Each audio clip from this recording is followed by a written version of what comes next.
Special Assam TET 2026 নমস্কাৰ অসম চৰকাৰৰ school শিক্ষা বিভাগৰ অধীনত এক গুৰুত্বপূৰ্ণ ঘোষণা সৰ্বশিক্ষা অভিযান মিছনৰ জৰিয়তে অনুষ্ঠিত হ'বলৈ গৈ আছে স্পেচিয়েল অসম শিক্ষক অৰ্হতা পৰীক্ষা অৰ্থাৎ স্পেচিয়েল অসম টেট 2026 এই পৰীক্ষা বিশেষকৈ বড়ো, গাৰো, মণিপুৰী আৰু হ্ৰামাৰ মাধ্যমৰ নিম্ন প্ৰাথমিক আৰু উচ্চ প্ৰাথমিক পৰ্যায়ৰ বাবে অনুষ্ঠিত কৰা হ'ব।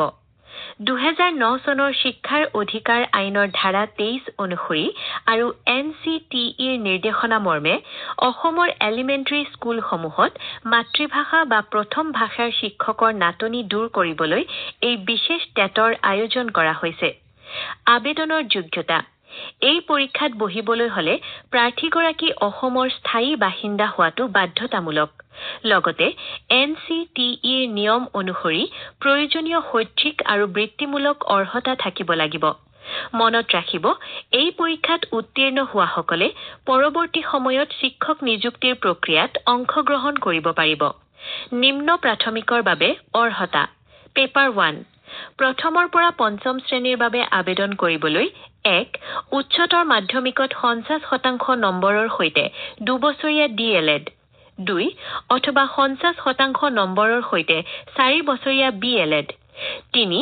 অথবা 50% নম্বৰৰ সৈতে বিশেষ শিক্ষাৰ ডিপ্ল'মা 4. স্নাতক ডিগ্ৰী আৰু 2 বছৰীয়া DLED থাকিলেও আবেদন কৰিব পাৰিব। উচ্চ প্ৰাথমিকৰ বাবে অৰ্হতা পেপাৰ 2 ষষ্ঠৰ পৰা অষ্টম শ্ৰেণীৰ বাবে স্নাতক ডিগ্ৰী আৰু DLED 2 অথবা 50% নম্বৰৰ সৈতে স্নাতক আৰু BEd 3 অথবা স্নাতকোত্তৰত 55% নম্বৰ আৰু 3 বছৰীয়া অনুবদ্ধ BEd MEd 4 উচ্চতৰ মাধ্যমিকত 50% নম্বৰৰ সৈতে 4 বছৰীয়া BLEd বা BA বা BSc Ed সংৰক্ষিত শ্ৰেণী যেনে SC, ST, OBC, MOBC আৰু বিশেষভাৱে সক্ষম বা PWD প্ৰাৰ্থীসকলৰ বাবে উচ্চতৰ মাধ্যমিক বা স্নাতক পৰ্যায়ত নম্বৰৰ ক্ষেত্ৰত 5% ৰেহাই দিয়া হ'ব। পৰীক্ষাৰ গাঁথনি পৰীক্ষাৰ মুঠ নম্বৰ হ'ব 150 সকলো প্ৰশ্নই বহু বিকল্পধৰ্মী বা MCQ হ'ব। শিশু বিকাশ আৰু শিক্ষা বিজ্ঞান 30 নম্বৰ ভাষা 1 বড়ো, গাৰো, মণিপুৰী বা হ্ৰামাৰ 30 নম্বৰ ভাষা 2 ইংৰাজী 30 নম্বৰ গণিত আৰু পৰিৱেশ অধ্যয়ন LPৰ বাবে বা সমাজ বিজ্ঞান বা গণিত বিজ্ঞান UPৰ বাবে 60 নম্বৰ পৰীক্ষাৰ সময় 2 ঘণ্টা 30 মিনিট কোনো নেগেটিভ মাৰ্কিং নাথাকিব। উত্তীৰ্ণ নম্বৰ সাধাৰণ শ্ৰেণীৰ বাবে মুঠ 60% অৰ্থাৎ 90 নম্বৰৰ প্ৰয়োজন হ'ব। সংৰক্ষিত শ্ৰেণীৰ বাবে 55% অৰ্থাৎ 83 নম্বৰ পালেই উত্তীৰ্ণ হ'ব পাৰিব। মন কৰিব ভাষা 1ৰ ক্ষেত্ৰতো চুকুয়া উত্তীৰ্ণৰ নম্বৰ নিৰ্ধাৰণ কৰা হৈছে। পৰীক্ষা কেন্দ্ৰ পৰীক্ষাৰ বাবে কাছাৰ, ডিব্ৰুগড়, কোকৰাঝাৰ, কামৰূপ মেট্ৰ', হোজাই আৰু শোণিতপুৰ জিলাত কেন্দ্ৰসমূহ উপলব্ধ হ'ব।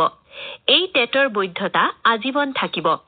সময়সূচী আৰু মাচুল অনলাইন আবেদন প্ৰক্ৰিয়া 7 জানুৱাৰী 2026 তাৰিখৰ পৰা আৰম্ভ হ'ব। মাচুলৰ ক্ষেত্ৰত সাধাৰণ শ্ৰেণী 550 টকা, সংৰক্ষিত শ্ৰেণী 450 টকা, বিশেষভাৱে সক্ষম PWD 300 টকা। আবেদনৰ নিয়ম ইচ্ছুক প্ৰাৰ্থীসকলে sebaonline.org ৱেবছাইটলৈ গৈ অনলাইন আবেদন কৰিব লাগিব। আবেদনৰ সময়ত পাছপোৰ্ট ফটো, চহী আৰু শৈক্ষিক প্ৰমাণপত্ৰ আপলোড কৰাটো প্ৰয়োজনীয়। মনত ৰাখিব আধৰুৱা আবেদন গ্ৰহণ কৰা নহ'ব।